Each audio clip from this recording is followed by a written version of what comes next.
were about to start unloading when the man suddenly rushed towards us, waving his arms wildly. I rolled the window down to hear what he was saying. He started screaming that we needed to come help him immediately and that his buddy had just fallen through the ice.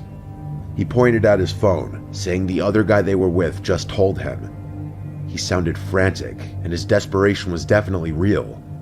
We didn't even think.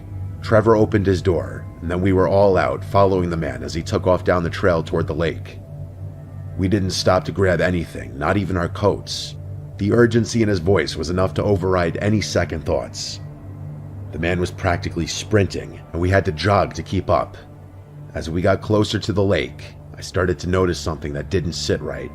He wasn't leading us to the usual fishing spots.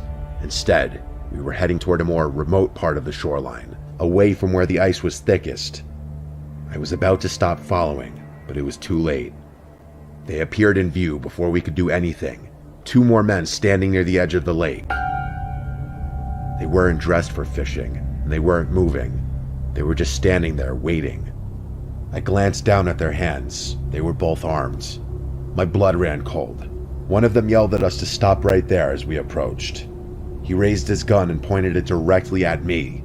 I honestly can't describe the feeling that you get when someone points a gun at you.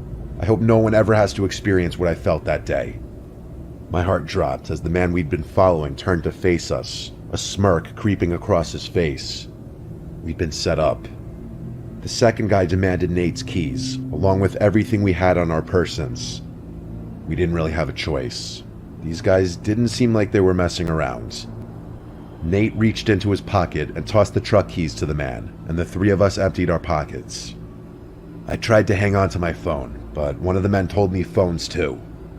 Nate said his was in the car, which they laughed about. I've never been more furious in my life. How could we have been so foolish? I clenched my fists, wishing those guys weren't armed. I would have taken all of them on. Within moments, they grabbed everything and walked us back up the path at gunpoint before one of the men sped off in Nate's car.